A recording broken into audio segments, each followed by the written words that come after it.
Hola chicos, ¿cómo están? En este video les voy a hablar acerca de la fotosíntesis. No voy a profundizar al grado de que entiendan qué es lo que sucede con cada una de las moléculas. Lo que quiero es que entiendan el proceso, eh, a qué se vayan a dedicar, no importa el área en la que vayan a estar después. Yo sé que la gran mayoría de ustedes no van a ser biólogos y no es importante a ese grado que lo sepan. Lo que sí es importante es que sepan cómo analizar ciertas imágenes y diagramas. En general, en el área de biología se utilizan muchísimos diagramas, muchísimos procesos, muchísimos ciclos y hay que entender una serie de cuestiones. La fotosíntesis no es la excepción. El proceso de fotosíntesis lo había estado yo en un video anterior cuando les expliqué la relación que existía entre los procesos de la fotosíntesis, pues del metabolismo de las células autótrofas y del metabolismo de las células heterótrofas y esta relación. La ecuación de la fotosíntesis se las expliqué en ese video. También es importante y necesito que tengan muy claros cuáles son los grupos funcionales en química orgánica.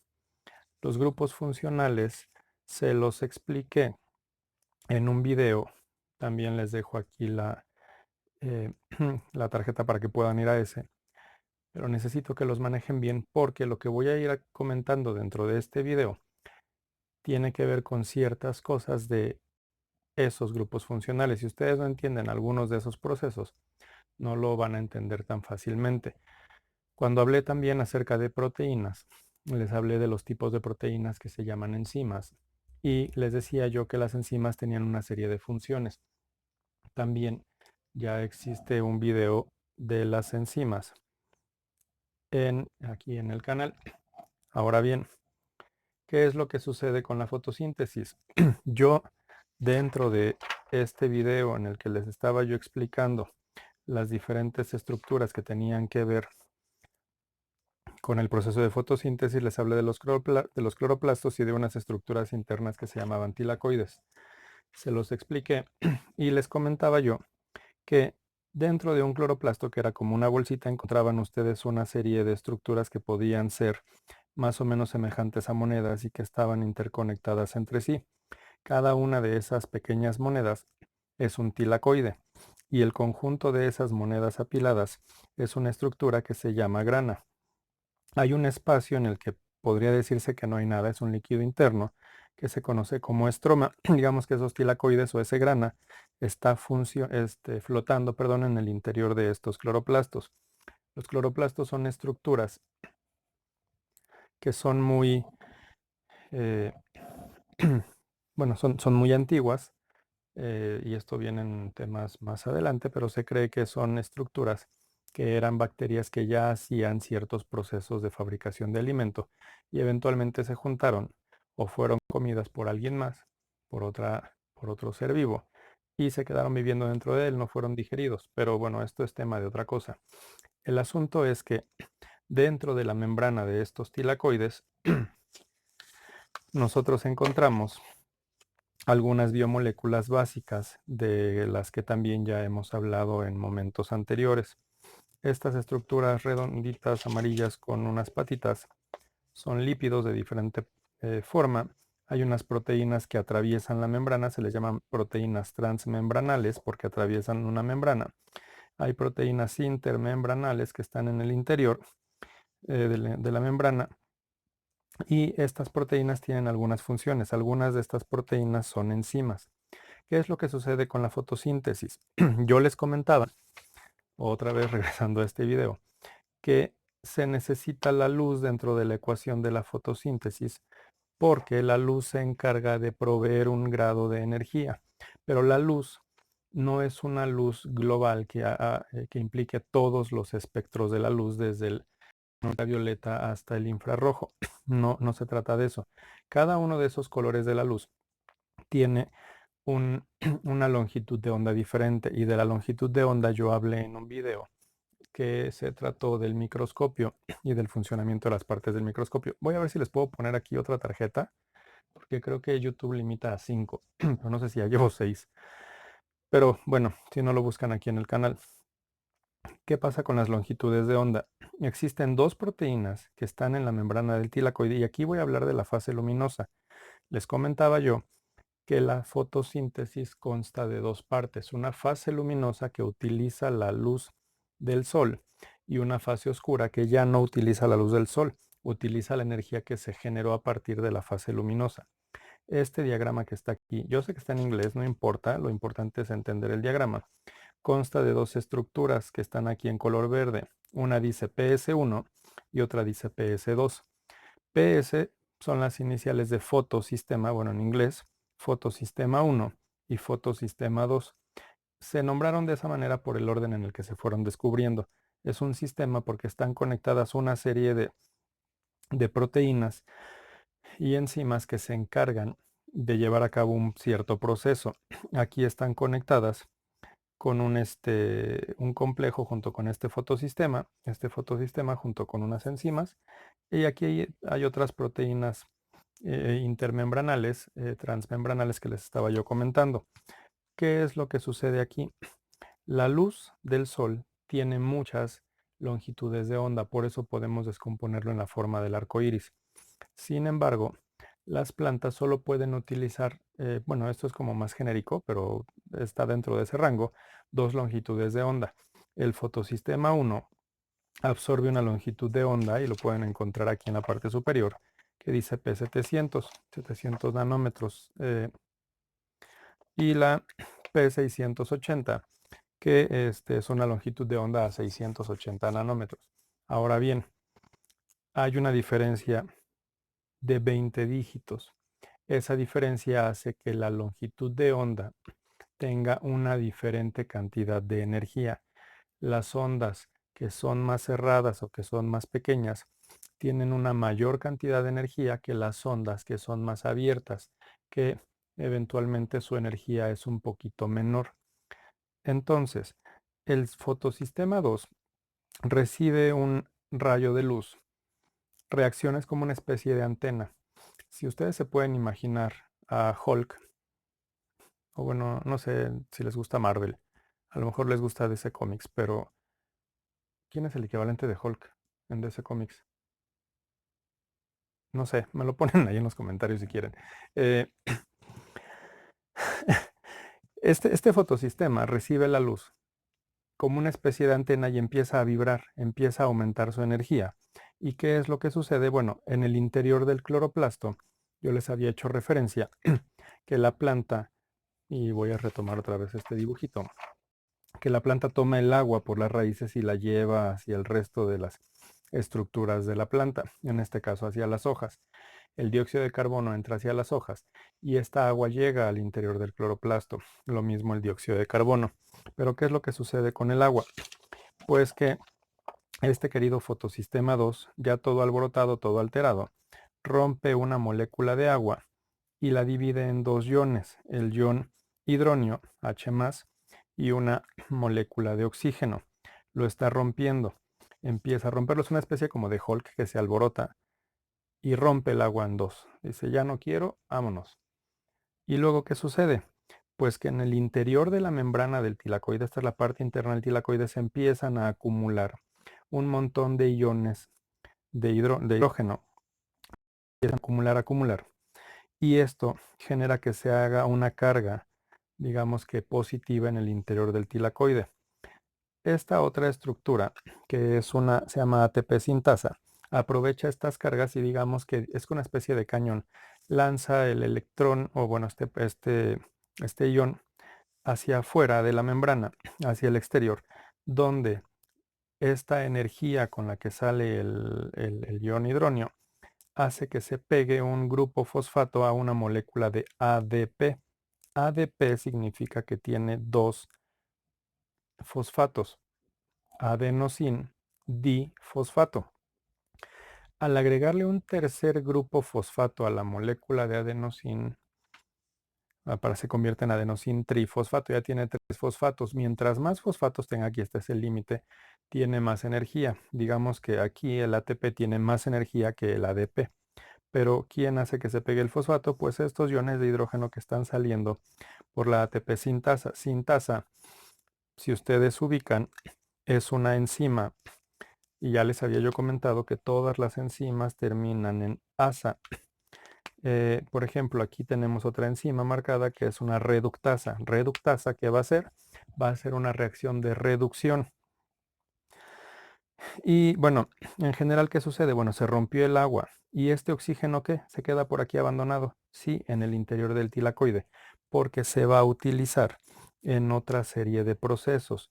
Pero parte de la energía que se liberó del rompimiento de esta molécula de agua es utilizado por este fotosistema para crear un gradiente energético que hace que se reduzca esta plastoquinona y haga, digamos que pasa, es una especie como de montaña rusa o carrusel, si lo de carrusel, perdón, montaña rusa o ruta de algo, un carrito del súper que lleva carga, digamos, lleva iones cargados y hace que se empiecen a mover estas proteínas para liberar una cantidad de electrones. Y esto, esta carga, junto con una nueva o un nuevo rayo de luz, pero ahora de 700 nanómetros, que es un poquito menos cargada energéticamente, hace que se active el fotosistema 1 y el electrón que se libera, pues porque aquí está cargado positivamente este hidrógeno, significa que le hace falta su electrón, es arrojado hacia afuera por el fotosistema 1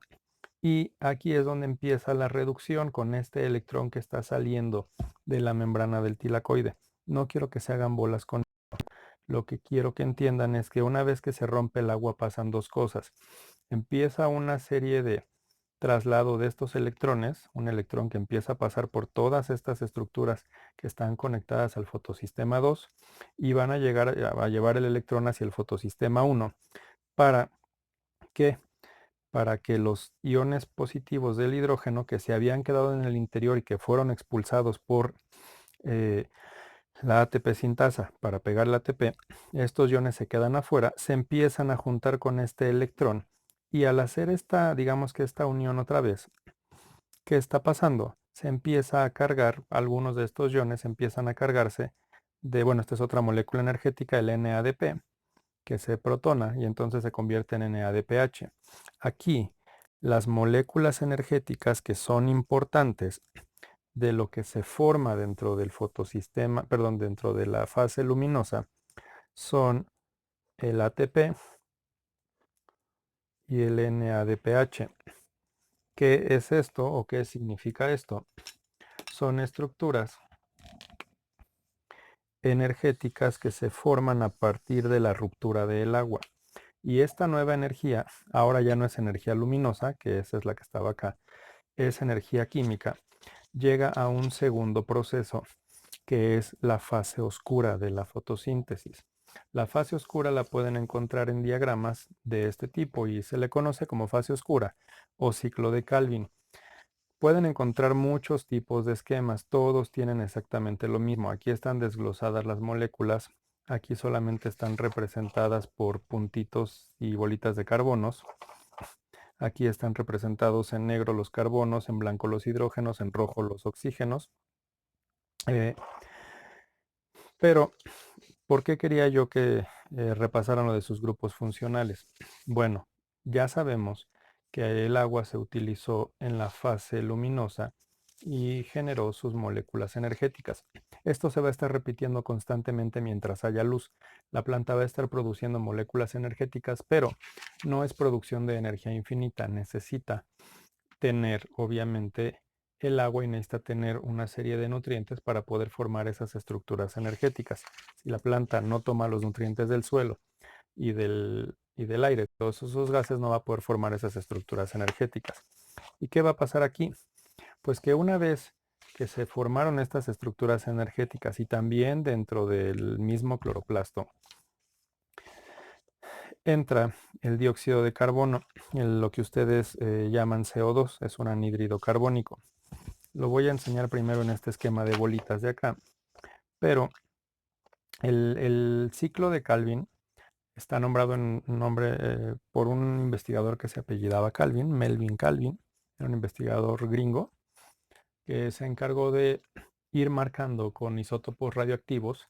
Isótopos radioactivos son digamos que moléculas o átomos que están marcados con un, se le agregan, digamos que neutrones para que tengan una carga que pueda ser detectada mediante ciertos instrumentos, como si fuera el radio. Bueno, no el radio que ustedes oyen de música, sino el radio como elemento químico. Y entonces generan una pequeña radiación que puede ser detectada por instrumentos. Este señor Calvin, junto con su equipo de trabajo, fueron detectando cómo se iban pegando eh, los carbonos del aire, del dióxido de carbono, hacia las moléculas de azúcar que producen las diferentes plantas en algunos procesos de formación de azúcares. Entonces, resulta que existe una molécula que se conoce como rubisco, que es una molécula que está formada por 5 carbonos. Aquí en este esquema se alcanza a distinguir, y aquí dice que se inicia con 3, lo estoy marcando aquí, con 3 dióxidos de carbono que entran al ciclo. No entran los 3 simultáneamente. Cada uno de ellos se va a unir a una rubisco diferente. Digamos que este ciclo se está repitiendo 3 veces. Entonces, cada uno de estos 3 dióxidos de carbono se unen a una rubisco y se le llama fijación del carbono a esta primera parte del ciclo porque lo está pegando este dióxido de carbono hacia esta molécula. Fijar, en otras palabras, significa pegar o mantener unido. Entonces se utiliza la fijación del carbono. Y la molécula de rubisco, que originalmente eran 5 carbonos y que ahora queda unida con este dióxido de carbono y se convierte en una de 6, está unida aquí con 2 estructuras verdes, que son grupos fosfato. Se rompe esa estructura de rubisco, ya no son 5, ya son 6 porque se unió un dióxido de carbono y se rompen 2 estructuras de 3 carbonos cada una. Y aquí tienen una utilización de energía de ATP que suelta el grupo fosfato y también el NADP que suelta el grupo hidrógeno para reducir estas moléculas y hacer una molécula extra de que sería la base para el azúcar. Voy a regresar a esto, pero lo estoy explicando ahorita de forma muy global nada más porque quiero que entiendan el ciclo. Rubisco son 5, se une a un carbono, se convierte en 6, se parte en 2 de 3, se utiliza energía en forma de grupo fosfato y en forma de un protón de hidrógeno y se forman unas estructuras para producir la glucosa. Estos son 3 carbonos que se van a unir después para formar la glucosa.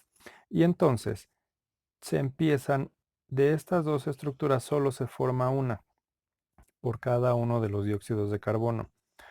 La otra estructura es muy parecida, pero no es igual. Y ahorita lo voy a explicar con el otro esquema. Empieza a regresar a su forma original de rubisco, empieza a tener una serie de participaciones y se despega otra vez este grupo fosfato para, perdón, se despega, se pega a un nuevo grupo fosfato porque se vuelve a utilizar energía de la fase luminosa, se utiliza otro ATP y vuelven a formar la 3-ribulosa, perdón, la rubisco. Ya estoy cambiando yo los nombres. Bueno, la rubisco significa básicamente ribulosa, fosfoglicerato más o menos, me parece, si no me equivoco. Pero, bueno, a ver, a lo que iba yo acá, regresando a este esquema. Este esquema se los voy a hacer llegar nada más para que lo puedan identificar. Bueno, les voy a hacer llegar estos mismos dentro de los canales que tenemos para hacer las actividades. Pero si ustedes se fijan, yo aquí había marcado 3 dióxidos de carbono. En este otro de aquí aparecen 6 dióxidos de carbono. ¿Cuál es la diferencia? Solamente son múltiplos, no pasa nada. La estructura que está aquí dice enzima rubisco. La van a ver después. Lo que me interesa que vean es, aquí no lo voy a poder enfocar mucho, pero es que esta estructura del dióxido de carbono va a entrar y se va a unir al ciclo en un punto junto con agua. Aquí se alcanza a distinguir que hay agua. Aquí entra otra vez parte del agua junto con la rubisco. ¿Y esto para qué? El dióxido de carbono para que se pegue y tenemos un grupo fosfato. Se van a utilizar, estos son múltiplos de ATP. Ya les dije que esto está multiplicado, pero se va a utilizar ATP para uno de estos grupos fosfatos, si ustedes se fijan en esta imagen, tienen un grupo fosfato nada más en la molécula y después de haber utilizado el ATP tienen dos grupos fosfatos dentro de la molécula. Se los voy a marcar nada más ahorita para que los vean con color verde. Solo tengo un grupo fosfato aquí, en esta otra molécula ya tengo dos grupos fosfato unidos, pero si ustedes se dan cuenta, después entra el NADPH, suelta, digamos que se deshidrogena y ahora la molécula se convierte en gliceraldehído 3-fosfato. ¿Qué significa gliceraldehído? Y para esto les decía que revisaran el video de los grupos funcionales. Aquí ustedes desde el inicio tienen un grupo aldehído, tienen un doble enlace aquí. El doble enlace sigue ahí, pero se unió el grupo fosfato. Aquí ustedes tienen el grupo aldehído, y lo estoy remarcando, que le da el número al carbono 1, 2 y 3, y entonces tienen el 3-fosfato. Este es un aldehído de glicerol, que originalmente era un alcohol, y se convirtió en un aldehído, pero bueno, se le pegó el grupo fosfato. De aquí suceden dos cosas. Si ustedes se dan cuenta, siguen teniendo el gliceraldehído. Aquí está el grupo aldehído todavía en esta molécula y lo tienen también en esta molécula. Pero el grupo fosfato sigue pegado ahí. Es una marca para que lo sepa, para que lo sepa reconocer el cuerpo, bueno, el cuerpo de la planta. Entonces, se les forman dos moléculas de 2-gliceraldehído 3-fosfato. Este gliceraldehído 3-fosfato es algo importante que se forma como producto previo para formar los azúcares que necesita la planta. Este gliceraldehído va a protonarse, va a liberar el grupo fosfato, digamos, de cierta manera, y se va a convertir en un azúcar que se llama fructosa 6-fosfato. Conforme se va cambiando, este es un producto intermedio, conforme se va cambiando esta fructosa 6-fosfato, y quiero que entiendan esta parte, esto que está aquí, esta parte del esquema, si ustedes lo revisan más adelante cuando les explique el tema de glucólisis, se van a dar cuenta que el rompimiento de la glucólisis va a funcionar o va a convertirla a esta glucosa en una fructosa 6-fosfato y más adelante se va a convertir en gliceraldehído 3-fosfato. Yo les decía otra vez dentro de esto que la respiración es un proceso inverso al de la creación del azúcar. Aquí se crea el azúcar con fotosíntesis y el azúcar se rompe. Digamos que sigue un proceso de regreso en el caso de la respiración. Esto que acabo de poner en naranja, si ustedes lo revisan desde la glucosa hacia el ciclo de Calvin, es parte del proceso que siguen las células heterótrofas para romper la glucosa y empezar a generar energía. Pero si estamos hablando de la parte de la fotosíntesis, pues estamos viendo que desde una molécula de 3 carbonos se van a pegar dos de estas moléculas para formar una glucosa, que es un azúcar de 6 carbonos. Y entonces, bueno, digamos que este ciclo empieza a caminar. Y ya les dije, o sea, no es que entren 6 dióxidos de carbono dentro del mismo ciclo, son 6 ciclos que están caminando al mismo tiempo. En el esquema de acá eran 3 ciclos, no importa, solo son múltiplos, pero para fines prácticos, con 6 dióxidos de carbono, ustedes pueden formar una molécula de glucosa. Esto es lo importante de la fotosíntesis. Este ciclo se va a estar repitiendo 6 veces y eventualmente se va a regenerar la rubisco. Voy a decirles, voy a seguirles marcando los grupos fosfato para que los tengan identificados. Las moléculas energéticas entonces que se utilizaron eran el NADPH, que pierde cierta cantidad de energía, era el ATP, que pierde cierta cantidad de energía. Eventualmente se sigue utilizando ATP, también que pierde cierta cantidad de energía, y esta energía de los ATPs solo es para cambiar de posición los grupos fosfato. Tenían un grupo fosfato, ahora dos, luego otra vez tenían uno, uno, uno, se pegan dos, y esto es para que los reconozca. Digamos que es una especie de etiqueta de reciclaje. La célula vegetal va a estar reciclando un montón de productos.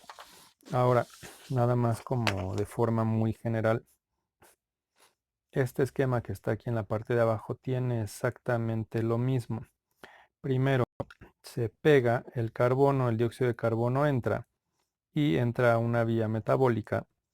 Se empiezan a pegar los grupos fosfato, se utiliza la energía, se regenera la ribolosa o esa enzima rubisco y se regresa otra vez a lo mismo para captar un nuevo dióxido de carbono. Pasa una segunda vez el ciclo, otro nuevo dióxido de carbono y eventualmente al estar haciendo este pegado, rompimiento, reestructuración, se empiezan a formar esas moléculas de glucosa que más adelante van a servir de alimento para la planta. Y pensando en las cadenas alimenticias, ese azúcar de esa planta más todas las otras eh, biomoléculas que se encuentran dentro de la planta le van a servir a un herbívoro para robarle esos nutrientes y eventualmente que este herbívoro pueda comer. El proceso de fotosíntesis no es algo sencillo, pero como les dije, no es necesario que se aprendan todos los pasos de golpe ni de memoria, no es necesario que se aprendan cada una de las enzimas. Es importante que entiendan los procesos solamente porque en algunos exámenes de admisión se los pueden preguntar. No les van a preguntar la molécula exacta, pero sí les pueden preguntar cómo es el proceso. Exámenes de admisión para nivel superior. O, bueno, a lo mejor no les preguntan el proceso dependiendo del área a la que vayan. Pero si van a un área de ciencias médico-biológicas o químico-biológicas, es muy probable que sí se los pregunten. Entonces, repásenlo, entiendan más o menos estos procesos. Fase luminosa, solo para retomar, utiliza la luz en dos longitudes de onda diferente para producir dos moléculas energéticas diferentes, el ATP y el NADPH. Es niacina de nindifosfato hidrogenado y el adenosintrifosfato. En el caso del ciclo de Calvin, toda esa energía que se produjo en la fase luminosa es utilizada para hacer torcimientos de la molécula de la rubisco que se pegó con el dióxido de carbono y eventualmente con toda esa energía ir pegando como si ustedes agregaran resistol a fichas de Lego para poder formar una ficha de Lego nueva que es de 6 carbonos y que es un azúcar que sirve para alimentación. Aquí la voy a poner de subrayada en color azul nada más para ubicarla después en otros momentos. Y voy a también poner una marca alrededor del gliceraldehído 3-fosfato, porque también esto va a ser importante más adelante para el tema de glucólisis. Ahorita ya los dejo con esta información. Espero que se les hayan aclarado algunas de las dudas que tenían respecto a los procesos de fotosíntesis o de algunas palabras que ustedes habían leído y que podrían haber sido conceptos que no entendían. Que tengan buen día, los encuentro después y ya saben, si tienen alguna duda, por favor pónganla en un comentario aquí en el video o dentro de las actividades que tenemos para estar en contacto.